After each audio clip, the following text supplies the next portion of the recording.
Is your low back pain the result of a joint or a muscle? I'm going to help you try to figure that out on today's video. Hi, it's Dr. Joe. Is your low back pain the result of a sacroiliac joint dysfunction, or what's commonly referred to as an SI joint dysfunction? Or is your low back pain the result of a nearby muscle known as the glute medius? On today's video, we're going to determine what the cause is, and I'm going to show you how to fix it, okay? Before we get into today's material, if you haven't done so already, take a moment, visit my website, www.OcraMedHealth.com. I have a couple new products out there. We have the Bodyweight Pro and also Old School Arms. Check those products out, and we have a lot of other products on our website. So anyways, when you have a chance, check it out. If you haven't done so already, I'd appreciate it. Take a moment right now, subscribe to my channel, OcraMed Health on YouTube. Click that little bell notification. It notifies you every time we upload a new video. At the end of today's video, if you find the information helpful, I'd appreciate a thumbs up. So if you're currently experiencing low back pain that's predominantly on the left side or predominantly on the right side, there's a couple possibilities of what it could be. That's what we're going to discuss, a couple possible problems that could be going on in there, okay? First, if you're looking at someone from behind, we have what's known as the sacroiliac joint. You have one on each side. A lot of times we just refer to it as the SI joint. It's basically where the sacrum or your tailbone connects into the pelvis, and it forms a joint right in here. Like I said, you have one on each side. The sacroiliac joint basically is a joint that just nods back and forth like that, okay? But this nodding that takes place at the SI joint is so critical for normal low back function. If we didn't have SI joints and the pelvis was just glued into the sacrum like that, we'd all have lower back pain. We need that nodding motion of the SI joint for normal back function. When that joint is not moving correctly or it's gone out of position, it's what we call an SI joint dysfunction, and it can result in back pain. Now, if you come off of the SI joint and you go lateral to the outside of the body, now we're into the crest of the pelvis here. And there's a large muscle, or fairly large muscle here, known as the glute medius. It starts at the hip and it opens up like a fan across the crest of the pelvis here. The glute medius a lot of times is a muscle that's weak on a lot of people, therefore it gets stressed a lot of times, which means it gets inflamed, and it can also become very tender and sore, and it will simulate lower back pain, even though it's not the joint. The joint is here, but right into this area, the glute medius can become knotted, tight, inflamed, and very painful, creating this general sense of low back pain. So those are the two of the possibilities that you could be having for one-sided back pain. There's others, but we're not talking about others today. We're just talking about the SI joint and the glute medius. Now, a simple way to figure out, is it your SI joint? Is it your glute medius? Is to just get in there, because a lot of times these things are just general diffuse back pain. You just feel this general back pain in there. But if you investigate it a little bit, it helps you determine what could be causing the problem. So I'm going to just show you what you can do. Sorry to turn my back on the camera, but if you just sit down and you lean forward a little bit and you put your fingers down here, you'll feel two bony bumps right here. And those bumps that you're feeling is basically the back of the pelvis here. You're going to feel the bump that's here and here that if you go into the midline, you basically would be getting into that SI joint here, okay? So you have the two bony prominences that you can actually palpate. They're fairly easy to feel. You have one on each side. If you go towards the midline and you put your thumbs in there, that would be your sacroiliac joint. So what I want you to do is feel those bumps. And then, so say if I'm having trouble on my right side, put your thumb on that bump and then roll it towards the midline and push it in there to where the SI joint is in there. You're going to have one of two things. Is that tender when you push your thumb into that SI joint, or is it not tender? If it's not tender, chances are you're not having an issue with your SI joint. However, now, if you take your thumb and you're on that bony prominence, instead of going towards the midline, you go more to the outside of your body and you roll it off into that iliac crest. Now you're into that glute medius over here. And if you push your thumb in there and it's a glute medius issue, you're going to feel it. It's going to be very, very tender and sensitive. And that tells us it's more the glute, the problem is actually the glute medius.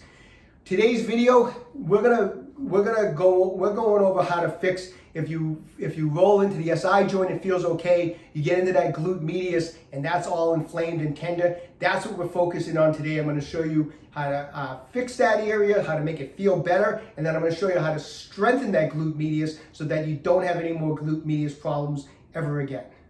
So you palpate it around in there. You realize your sacroiliac joint is not what's tender. Your glute medius is tender.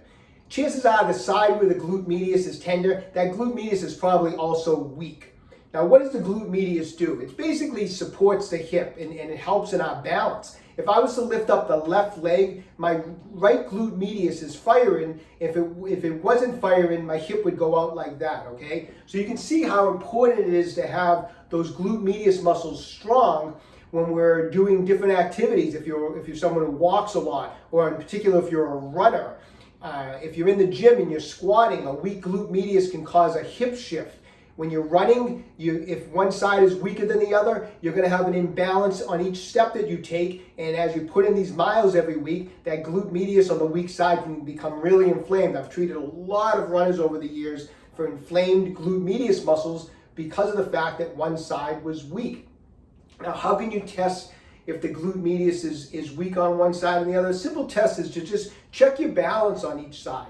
In other words, if I want to check the right glute medius, if I lift this left leg up like that, how's my balance? Can I do it comfortably, or do I start falling off balance? Also, when I lift it up, can I do it without affecting my shoulders?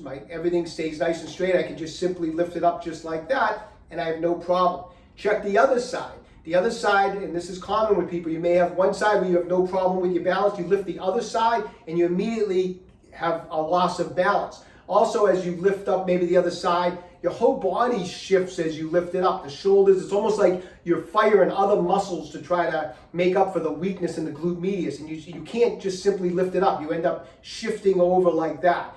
That's a good indication that that glute medius on that side is weak. So we got two issues here. One is we have the knotted muscle, the inflamed muscle. We need to take care of that. I'm going to show you some soft tissue work that you can do to help your current discomfort. And then we're going to move into how to strengthen the glute medius so that it continues, so that you don't have any further problems down the road. Okay, so let me go over how to first loosen up that tight, painful area of the glute medius. Okay, so that glute medius on the side where it's been tender, it's usually going to be very restricted, which means that it's going to have poor blood flow. The blood flow is going to be restricted. There's probably a lot of tension, a lot of fascial adhesion buildup, or what we call scar tissue in that glute medius. Chances are, if this has been an injury that you've been dealing with for months and months and months, there's a good chance that all the stress you've been putting into that glute medius has created scar tissue. So we need to get in there and break up that scar tissue and get the blood flowing back into that glute medius. So I find one of the best ways to do this type of release work on the glute medius is to just get up against the wall, take a spiky massage ball. This is a Tai Chi Max ball from OcraMed Health. If you don't have a spiky massage ball, you can try it, use a tennis ball or a lacrosse ball. I mean, definitely the spiky massage ball is much more effective. And so here's what we're going to do. Here's where you're going to place the ball. As we talked about before, when you find that bony prominence of the back of the pelvis here, if you roll towards the midline, that's where the SI joint is and your sacrum is. What we want to do is find that bony area and kind of go off to the side. Now we're into the glute medius, and that's where I'm basically putting the ball. So I'm going to find that bumpy area, that bony prominence. I'm going to roll off to the side, and I'm going to get the ball right in that area because that's where the glute medius is, okay? So how are we going to do that? I want you to just put your back against the wall. So with one hand, I'm going to palpate for that bony prominence. And once I find it, I'm going to go off to the side of it. And when I get my fingers right where that is, I'm going to put the ball, and I'm going to lean into the wall with the ball like that. You'll know when you're on the glute medius. If you're on the bony area, you'll feel that you're on the sacrum, or it's not going to feel the same. When you finally find that glute medius, you feel that it's a little soft. It's where the muscle is. However, you're going to notice, and you'll know when you're on the glute medius also, because it's going to be tender, because we already determined that muscle was tender. So I want you to get in on there and gauge your pressure. If it's really, really tender when you're starting off, only put a little bit of body weight. If it's not too bad, press more body weight. That's what I like about using the wall. You can gauge how much pressure you put on the ball. From this position here, I want you to just do some side-to-side motions where you're just kind of wiggling the glute medius over the ball, and just spend about 60 to 90 seconds just kind of digging around in there, moving the hips, and try to go across that crest of the pelvis and self-massage that glute medius. It's going to get a lot of blood flowing. It's going to feel really good. And just doing that for 60 to 90 seconds a lot of times provides a lot of relief. After you do that, get back on the ball again. Find that glute medius, get back on the ball a little bit, kind of rotate just a little bit in this direction. And what I want you to do is lift up we're on the left glute medius, lift up the left leg. I put the foot right on my other leg like that. And so from this position, I'm going to grab my knee and I'm going to stretch my leg over this way like that as I'm leaning into the ball. And that's going to help really get a good release on that glute medius, this position with the ball, with your weight against the ball. And I'm going to hold that for about 30 seconds. Then I'm going to let it back down. I'm going to move the ball over to a little bit of a different spot. Put your body weight into it again. You can use this arm for balance. Put the foot up on the leg again. And then again, stretch it over as far as you can. Put as much pressure on the ball as you can. And again, hold it for 30 seconds. And I want you to do that in several spots. If you find one good particular spot, maybe repeat that spot a second time, because that's probably where a lot of the problem is. So maybe do the really knotted area, do that twice. Doing those techniques alone, you're going to feel some instant relief. It may only be temporary at first because it may take some time to break up those adhesions. If that's okay, start working these techniques every day, and you're going to notice that relief you feel will last longer and longer, all right? And it's going to take care of the actual pain. But now what we need to do is we don't want this problem coming back. So I'm going to show you a couple ways to strengthen the muscle to prevent future problems. Okay, so this first exercise, this is one of my favorites. This has helped out a lot of runners that I've treated over the years. It's also great for people that weightlifters that do squats. It's just one of my favorite exercises to strengthen the glute medius. Now, what I like to do is I'm going to be up against the wall. I like to put something on the side of my leg, and I'll show you why in a second. Now, you can do a couple different things. You can just simply take a sweatshirt and just kind of tie a sweatshirt off to the side of your leg here. What I like to do a lot of times, it keeps my posture in a better position, is I'll take something like a yoga block, and I'll simply just take a yoga block and a strap, and I'll actually tie the yoga block off to the side of my leg, just like that. I'll put it on the side of the leg. I'll just tie it off so it doesn't move around. Just like that, okay? Now, what you're gonna do is you're gonna put the leg up like this against the wall. Like I said, the reason I like the yoga block, if I didn't have it here and my leg was just against the wall, my posture wouldn't be as straight. So I like to keep my posture straight, and the way that helps is by having something up against the side of your leg like that. I just find it works better. You can do it without it, so either way. I'm in this position. I'm gonna press my leg into the wall here. I like this exercise because it's kind of a double whammy going on here. I'm working this glute medius because I'm pushing my leg into the wall, firing this muscle, but this glute medius is working also because I need this muscle to be pushing my torso in this direction too. So in other words, if this wasn't working, I'd be bowed out like that. So this glute medius is keeping me up straight. This glute medius, what I'm doing is I'm constant pressure up against the wall, and I make a running motion just like that. I bring the leg down, come all the way back, come all the way up with the knee, just like that, like I'm taking big steps, big high steps, and I'm constantly pushing the leg up against the wall. It is a slow burn.